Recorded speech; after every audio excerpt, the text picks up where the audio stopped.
Aurora. Esse nome ecoava na minha mente enquanto eu estava parado no meio do meu novo apartamento vazio, sem nenhum móvel, apenas com paredes brancas e o chão frio de madeira. Eu consegui. Depois de 10 anos trabalhando duro, do amanhecer até o anoitecer, finalmente conquistei um lugar para chamar de meu. Um apartamento espaçoso de 2 quartos, a menos de 15 minutos de carro do meu trabalho. Tenho 32 anos, sou solteiro e orgulhoso.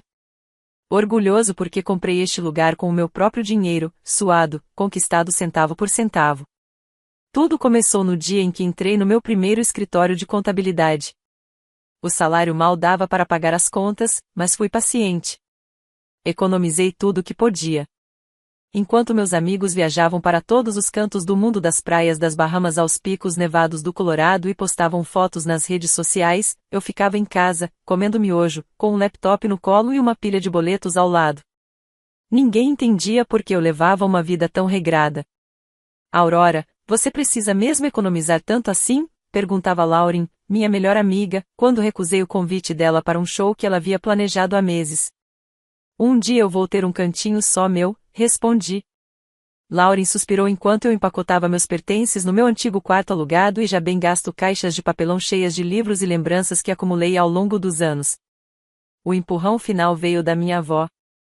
Ela faleceu há 3 meses. Deixou-me uma quantia que não era grande, mas foi o suficiente para realizar meu sonho. Ela não deixou nada para os meus pais? Perguntei, confuso, ao advogado. Ela disse que você precisaria mais do que eles, respondeu ele, com um olhar firme. Você é o único na família que realmente sabe transformar sonhos em realidade. E ela estava certa. Com essa herança e quase uma década de economias, comprei este apartamento.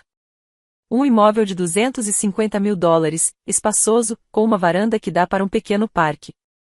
Não era luxuoso, mas era o suficiente para eu sentir que estava, enfim, vivendo a vida que sempre imaginei. No dia em que recebi as chaves, fiquei parado na sala vazia, observando ao redor. As paredes amarelo claras do antigo morador estavam descascando.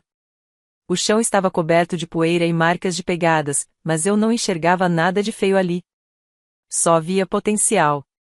Potencial para transformar aquele espaço em um lar de verdade. Passei a semana seguinte limpando cada canto, esfregando, removendo o papel de parede floral antigo e repintando tudo. À noite, sentava no chão, com um rolo de pintura numa mão, um copo de café na outra, assistindo a vídeos de reforma no YouTube. Estava exausto, mas nunca me senti tão vivo. Até que recebi aquela ligação. É a mamãe, a voz dela soou pelo telefone. Você está livre neste sábado? Venha para casa. A família toda vai se reunir. O que está acontecendo, mãe? Perguntei, ainda coberto de tinta branca. É surpresa. Só venha. O tom era doce, mas eu podia sentir um calafrio sutil por trás das palavras. Desliguei, olhando para a parede pela metade. Apertei o rolo de pintura com tanta força que meus dedos ficaram brancos. O que me esperava neste sábado? A luz da manhã entrava pelas janelas grandes, lançando feixes suaves sobre o piso de madeira, ainda manchado de tinta e poeira. Encostei-me na parede recém-pintada, segurando um café já frio na mão. À minha frente, a sala de estar vazia e espaçosa. O resultado de 10 anos de trabalho incansável. Meu primeiro apartamento onde cada centavo economizado era uma gota de suor, uma noite sem dormir. 10 anos atrás, recém-formada na faculdade, decidi não seguir o caminho dos meus colegas, aqueles que corriam atrás de status, empregos chamativos e festas luxuosas. Em vez disso, aceitei uma vaga em um pequeno escritório de contabilidade na zona leste da cidade, onde o trabalho parecia não ter fim. 60 horas por semana. Sem folga. Minhas manhãs eram passadas encarando planilhas infinitas, os olhos grudados em relatórios financeiros. Às tardes, devorando sanduíches frios na sala de descanso, ainda focada nas declarações dos clientes. À noite, eu me arrastava de volta para meu quartinho alugado, onde mal cabia uma cama de solteiro e quase não havia espaço para respirar. Houve momentos em que me questionei: Aurora, o que você está fazendo? Por que está sacrificando sua juventude assim? Mas eu sempre voltava à mesma resposta: isso não era um sacrifício em vão. Era o primeiro passo para uma vida independente, em que eu não dependeria de ninguém. Muita gente ao meu redor achava que eu estava desperdiçando os melhores anos da minha vida. Lauren, minha melhor amiga, vivia tentando me tirar de casa nas noites de sexta-feira. Aura, você precisa viver um pouco. Você trabalhou a semana toda, vem sair e relaxar, ela insistia, balançando um coquetel vermelho vibrante na mão. Eu só balançava a cabeça, conferindo as horas. Ainda tenho que terminar um relatório para um cliente. Se eu não entregar, meu chefe vai surtar amanhã. Lauren suspirava, mas não insistia. Mesmo em silêncio, dava para ver a decepção nos olhos dela. Toda vez que eu dizia não a uma festa, um passeio, uma viagem. Naqueles anos, eu não tinha tempo para diversão. Nem dinheiro para bolsas de grife ou sapatos caros como os que Lauren e as outras exibiam nas redes sociais. Tudo que eu tinha era uma conta poupança crescendo lentamente construída com noites em claro, encolhida sobre a escrivaninha, vivendo à base de miojo e café solúvel. Até que um dia, enquanto eu estava no escritório, o Sr. Harvey, meu chefe, entrou de surpresa. Aurora, tenho uma nova oportunidade para você. Um grande projeto que precisa de um líder em tempo integral. Se fizer um bom trabalho, vai ganhar um bônus substancial. As palavras bônus substancial me fizeram endireitar na cadeira. Que projeto, senhor? Blackwell e Indico precisam de uma auditoria completa dos últimos 3 anos. É puxado, mas se você conseguir, vou considerar um aumento, e o bônus? Assenti na hora. Sabia que aceitar significava abrir mão dos próximos 3 meses da minha vida para um trabalho exaustivo, mas isso não me assustava. Eu já era íntima das madrugadas insones. Estava pronta para lutar por aquele bônus. 3 meses depois, entreguei o projeto finalizado e recebi um cheque de $50.000. Quando segurei aquele pedaço de papel nas mãos, chorei. Foi a primeira vez na vida que senti, de verdade, que havia conquistado algo grande. Algo meu. Aquele dinheiro, somado à herança da minha avó, foi a chave que abriu a porta deste apartamento, lugar onde eu agora me sentava em silêncio, refletindo sobre cada gota de suor derramada ao longo dos anos. Alguns podiam me chamar de frio, egoísta ou até louco por ter deixado tantas oportunidades de lazer passarem. Mas eles não sabiam. Nunca viveram em um quarto apertado onde cada barulho dos vizinhos atravessava as paredes finas como papel. Nunca comeram miojo 3 vezes por dia porque não havia dinheiro suficiente para uma refeição decente. Agora, eu tinha este apartamento. Cada parede, cada camada de tinta era um testemunho da minha perseverança. Não era só um lar. Era um monumento à minha resiliência e eu jamais permitiria que alguém me tirasse isso. O telefone tocou, arrancando-me dos pensamentos. Era Lauren. Ao atender, ouvi seu tom animado, quase zombeteiro. Pronta para a reunião de família? Sua mãe acabou de me mandar mensagem dizendo que é você quem vai levar o bolo. Fechei os olhos, respirei fundo. Certo. Quase esqueci. Tô indo. Mas meu coração pesou com o pensamento do que me esperava naquela casa antiga. Porque eu sabia que, ao cruzar aquela porta, tudo mudaria.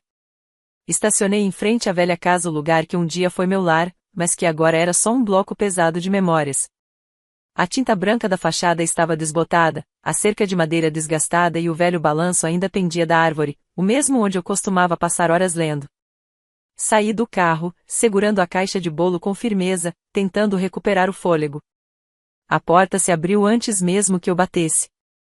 Era Nathalie. Ela estava lá, com os cabelos cacheados perfeitamente arrumados e o rosto iluminado como se tivesse saído direto de um conto de fadas. 3 anos mais nova que eu, mas sempre tratada como uma princesa pelos nossos pais. Mesmo quando largou a escola dizendo que precisava se encontrar, nossos pais abriram as carteiras para financiar suas férias de luxo, aquelas que ela fazia questão de exibir em todas as redes sociais. Aura, até que enfim. Disse Nathalie, os olhos brilhando ao ver a caixa. Esse é o bolo de chocolate da confeitaria favorita da mamãe? É, respondi, breve, entrando. O perfume caro da Nathalie dominava a sala de estar. No canto, mamãe conversava com alguns parentes. Quando me viu, sorriu com cordialidade, aquele sorriso vazio que eu conhecia muito bem. Você chegou, Aurora. Coloque o bolo na mesa. Nathalie, ajude sua irmã. Disse ela, com a mesma gentileza distante de sempre. Nathalie pegou rapidamente a caixa de bolo e levou para a cozinha. Lá, vi papai conversando com o tio Ed, seu irmão. Caminhei até eles, assenti com a cabeça, mas papai apenas me lançou um olhar rápido antes de voltar ao assunto com Ed. Eu me sentia como um fantasma dentro da própria família. Na cozinha, Nathalie cortava o bolo enquanto mamãe e papai estavam sentados à mesa, rindo e conversando como se tudo fosse perfeito. Quando me viu com a faca na mão, Nathalie inclinou levemente a cabeça, com aquele olhar falso de inocência que ela dominava tão bem. Aurora, eu sei que você tem estado ocupada com seu novo apartamento, disse Nathalie com aquele tom doce e artificial. Mas só queria dizer o quanto estou orgulhosa de você. Você finalmente conseguiu comprar um imóvel sem precisar de empréstimo. Todos ao redor riram, como se ela tivesse contado uma piada. É verdade, Aurora, acrescentou mamãe, enfatizando a palavra conseguiu como se fosse algo quase impossível. Você é mesmo, algo. Mordi o lábio, lutando contra o impulso de suspirar. Mas Nathalie não parou por aí. Virou-se para mamãe com um brilho nos olhos. Kylie e eu temos uma novidade. Decidimos morar juntos e estamos procurando um apartamento. Mas, estamos meio apertados financeiramente. Ela lançou um olhar calculado na minha direção. Mamãe imediatamente pousou o copo e se inclinou, olhando para mim. Aura, você ouviu isso? Nathalie e Kylie estão procurando um lugar novo. E você acabou de comprar um apartamento espaçoso, não é? Meu estômago se revirou. Eu sabia o que vinha a seguir. Tinha sentido isso desde o momento em que ela me ligou convidando para essa reunião de família. O ar da cozinha parecia prestes a explodir. Nathalie continuava sentada, as mãos repousando sobre a barriga, os olhos úmidos como se fosse a pessoa mais injustiçada do mundo. Mamãe estava logo atrás dela, segurando seus ombros como se protegesse uma criança indefesa. E eu era o monstro da história. Mamãe me olhou com um carinho falso, a mão acariciando o ombro de Nathalie. Aurora, será que você poderia deixar sua irmã e o Kylie ficarem no seu apartamento por um tempo? Eles estão passando por dificuldades. E afinal, você mora sozinha. Não precisa de tanto espaço assim. Engoli em seco. As palavras da minha mãe soaram como uma sentença. Aquele apartamento pelo qual eu tinha trabalhado minha juventude inteira agora, eles queriam que eu abrisse mão por Nathalie, que nunca assumiu nenhuma responsabilidade. Nathalie forçou um sorriso frágil, com a mão ainda sobre a barriga, os olhos cheios d'água mas com aquele brilho satisfeito. Eu sei que você trabalhou muito para conquistar o que tem, Aurora, mas eu estou prestes a ser mãe. Só estou pedindo uns meses.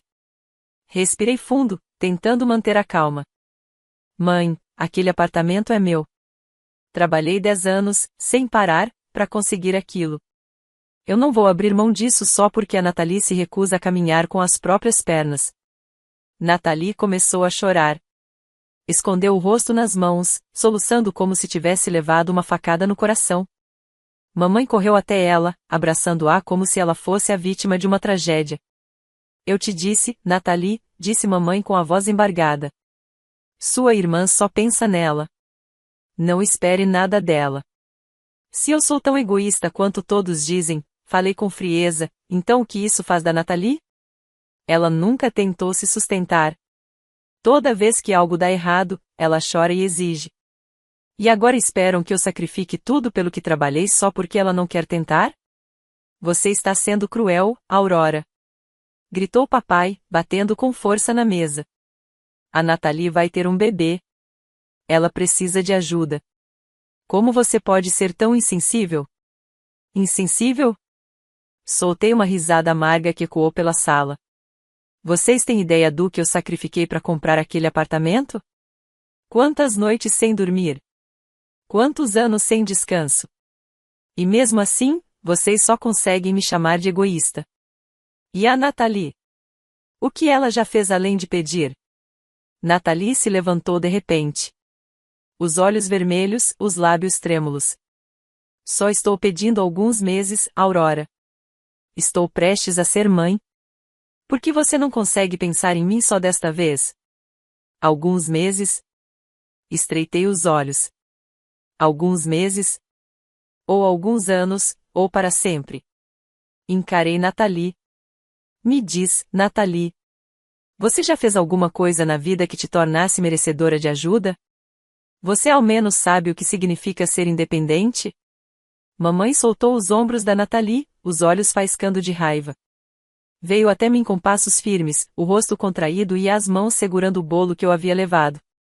Aurora, você mudou, ela disse entre os dentes cerrados. Você não é mais a filha da qual eu me orgulhava. Agora só pensa em si mesma.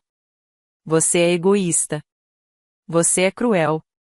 Antes que eu pudesse dizer uma única palavra, minha mãe levantou a mão. Splash. A sala ficou em silêncio absoluto. O bolo me atingiu em cheio no rosto. O creme e o chocolate escorreram da minha testa até o pescoço, frios como gelo. Fechei os olhos com força. A humilhação descia pela minha pele como se fosse tinta grudenta. Ninguém se mexeu. Ninguém disse nada. Nathalie abraçava a barriga, olhando para o chão, mas eu vi. Vi o leve levantar dos cantos da boca dela um sorriso, breve, vitorioso. Mamãe ainda estava ali, ofegante, as mãos cobertas de glacê e migalhas. Você não é mais minha filha, ela sussurrou com a voz trêmula, porém firme. E nunca mais volte. Mordi o lábio com tanta força que senti o gosto metálico do sangue. Respirei fundo, tentando conter as lágrimas que ameaçavam transbordar. Sem dizer uma palavra, virei as costas e saí. Cada passo parecia mais pesado que o anterior. Horas depois, sentei-me sozinho no meu apartamento. O lugar ainda estava cru, sem nenhuma lâmpada no teto da sala. Só uma luminária de mesa lançava sombras nas paredes. O silêncio era tão profundo que eu podia ouvir meu próprio coração bater. Minha camisa ainda carregava as manchas do bolo, o cheiro doce, enjoativo, grudado na minha pele como uma lembrança da vergonha que acabei de viver. Respirei fundo. Minha mão tremia quando peguei o celular. Havia uma enxurrada de mensagens da minha mãe, do meu pai, até mesmo de Nathalie. Não abri nenhuma. Em vez disso, abri o navegador e digitei: melhor advogado imobiliário da cidade. Os resultados surgiram imediatamente. Um nome chamou minha atenção: Evan Ross. Especialista em disputas familiares. Mais de 15 anos de experiência. Cliquei no número. Liguei. Evan Ross, boa noite. A voz era firme, profunda, segura. Preciso de aconselhamento jurídico sobre uma questão de propriedade, disse, tentando manter a voz firme. É sobre a casa onde meus pais moram. A casa que minha avó deixou para mim e para minha irmã. Você tem algum documento que comprove a sua parte? Perguntou Evan. Sim, respondi. Tenho o testamento da minha avó. Está claro, a casa deve ser dividida entre mim e a Nathalie. Mas desde que ela morreu, meus pais tomaram posse da casa inteira. Nunca me pagaram um centavo. Nem aluguel, nem nada. Houve uma breve pausa. Eu quase conseguia ouvir ele fazendo anotações. Entendo. E o que você quer fazer? Exigir o aluguel atrasado? Ou deseja vender sua parte? Fixei o olhar na parede vazia à minha frente. Quero minha parte de volta, disse, com firmeza. Cansei de ser tratada como se eu fosse invisível. Eles tiraram tudo de mim. Amor, respeito, mas não vou deixar que tirem o que é legalmente meu. Entendo, disse Evan, com a voz mais baixa, empática. Vamos começar enviando uma notificação formal exigindo que lhes paguem o aluguel ou comprem sua parte. Se recusarem, entraremos com uma ação judicial e pediremos a venda da casa para dividir o lucro. Faça isso, respondi, firme. Estou pronta. 2 dias depois, uma carta oficial foi entregue na casa dos meus pais, a casa onde moravam como se fosse deles por direito. Naquela noite, ao voltar do trabalho, meu celular tocou. Era Lauren, a única amiga que ainda me restava. Aurora, você viu o Facebook? A voz dela estava carregada de urgência. Sua mãe acabou de postar algo. Você precisa ver agora mesmo. Abri o aplicativo com o coração batendo forte no peito. A postagem da minha mãe estava no topo da página, mais curtida, comentada e compartilhada do que qualquer outra que ela já tinha feito. Parte o meu coração dizer isso, mas às vezes a própria família pode ser a mais fria e egoísta. Minha filha Aurora decidiu expulsar os próprios pais da casa onde moramos há 30 anos. Tudo por dinheiro. Ela quer vender a casa, deixando sua irmã grávida e o marido dela sem teto. Logo abaixo, centenas de comentários indignados. Meu Deus, a Aurora é um monstro. Depois de tudo que os pais dela fizeram. Coitada da Nathalie. Como ela vai sobreviver com um bebê e sem ter onde morar? Segurei o celular com força. Cada palavra me cortava como vidro. Minha mãe me transformou na vilã diante de todos, quando a verdade era exatamente o oposto. O telefone vibrou com uma nova notificação. Era uma mensagem de Nathalie. Você está feliz agora? Conseguiu colocar todo mundo contra você por causa daquele apartamento ridículo. Se alguma coisa acontecer com meu bebê por causa desse estresse, a culpa vai ser sua. Joguei o telefone no sofá. Lágrimas quentes escorriam pelo meu rosto. Eu esperava que tentassem me manipular, me pressionar a desistir. Mas nunca imaginei que seriam tão cruéis a ponto de destruir minha reputação à própria filha por causa de uma casa que nem era deles por direito. Enxuguei o rosto com as costas da mão. Respirei fundo. Não podia desmoronar. Não agora. Peguei o telefone e disquei o número de Eva. Você pode enviar a notificação para a venda da casa agora? Posso, respondeu Eva, com aquela calma firme que sempre mantinha. Mas tem certeza? Depois que esse aviso for entregue, não há como voltar atrás. Eu não quero voltar, respondi, a voz firme como pedra. Só quero o que é meu por direito. Desliguei, caminhei até a janela e encarei a rua vazia. Lá fora, o céu estava escuro como breu. As luzes amareladas dos postes lançavam sombras tênues e tremeluzentes na calçada. Como eu tinha mudado. Eu não era mais a Aurora fraca, que se calava, que deixava os outros passarem por cima. Chegou o dia da mediação. Parei em frente ao prédio do escritório de Evan Ross, respirando fundo para me recompor. O sol brilhava forte no alto, mas eu não sentia calor. Naquele dia, eu enfrentaria minha família inteira, aqueles que me rotularam de traidora por simplesmente defender meus próprios direitos. Evan já me esperava na sala de reuniões.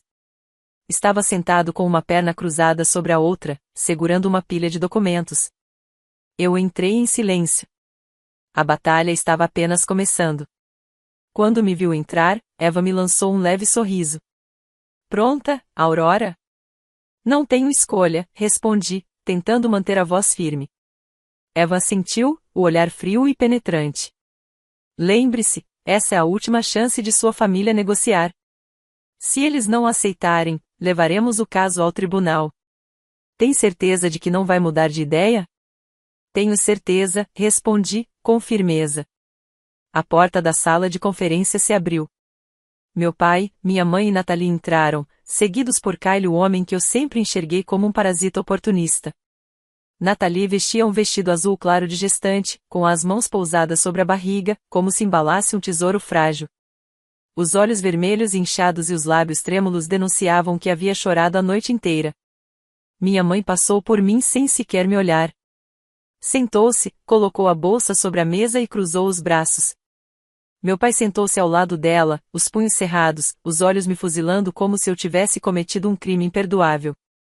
Vamos começar, disse Evan, com a voz calma, mas firme. Estamos aqui para discutir a propriedade da casa deixada para Aurora e Nathalie pela avó. De acordo com o testamento, a casa deve ser dividida igualmente entre as duas. A Aurora está solicitando a venda de sua parte e a divisão do lucro. Dividir? Minha mãe zombou, soltando uma risada amarga. Então, minha filha quer colocar a própria família na rua só para encher os bolsos. A filha que criei por 30 anos está mesmo fazendo isso com os pais? Não estou expulsando ninguém, respondi, mantendo a calma. Mamãe, papai e Nathalie podem continuar na casa se me pagarem o valor correspondente à minha metade. Ou podem concordar com a venda da casa e dividir o dinheiro, conforme o testamento da vovó. Nathalie soltou um soluço abafado, e lágrimas desceram por seu rosto. Você quer tirar dinheiro de uma mulher grávida? Você é mesmo tão insensível assim, Aurora? Kylie colocou a mão no ombro dela e elevou o tom. Aurora, a Natalie está grávida. Ela precisa de um lar estável para criar esse bebê. Ela não pode acabar nas ruas só porque você quer dinheiro. Ergui uma sobrancelha, impassível. Vocês dois podem encontrar outro lugar para morar ou comprar minha parte da casa. É minha propriedade. E eu tenho total direito de decidir o que fazer com ela. Meu pai bateu com força na mesa, os olhos fervendo. Aurora, você realmente não tem nenhum senso de família?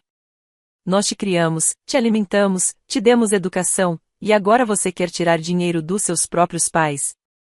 Dei uma risada seca. Me criou. Você me criou porque tinha obrigação.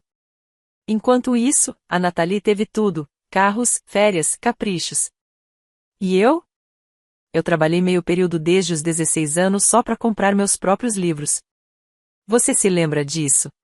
Minha mãe virou o rosto, em silêncio. Evan, disse, voltando-me para o advogado. Diga a eles o valor que estou pedindo. Evan assentiu e abriu a pasta. De acordo com a última avaliação, a casa está estimada em $340 mil. A parte da Aurora equivale a $170 mil. Se não puderem pagar esse valor, entraremos com uma ação para venda judicial do imóvel, e o valor será dividido igualmente. Mamãe respirou fundo, os olhos ardendo de ódio. Filha, eu sacrifiquei tantos anos da minha vida criando você, e agora, por causa de $170 mil, você está colocando sua própria mãe e irmã na rua. Não estou colocando ninguém para fora, respondi, com a voz fria como gelo. Pode continuar na casa. Só me pague o que é legalmente meu. Isso é justo. Os soluços de Natalie ficaram mais altos. Ela apertava o braço de Kylie com força. Kylie, eu não acredito nisso. É essa a irmã que eu um dia amei? Kylie se virou para mim, a voz carregada de desprezo, cada palavra escolhida com cuidado. Aurora, só espero que, quando você tiver filhos, não se arrependa de tratar a Natalie assim. Não respondi. Apenas o encarei. Isso é uma ameaça? Kylie deu um sorriso sarcástico, mas não disse mais nada. Eva fechou o arquivo e se levantou. Nossas exigências estão claras. Se não houver acordo, levaremos o caso ao tribunal. Meus pais ficaram em silêncio, mas os olhos deles disseram tudo. Não eram mais os olhos de quem me amava. Eram olhos de inimigos, pessoas dispostas a fazer qualquer coisa para tomar algo que não lhes pertencia. Natalie, por fim, se levantou, os olhos marejados. Aurora, espero que aproveite bem esse dinheiro. Porque hoje, você jogou seus pais e sua irmã na rua por uns trocados.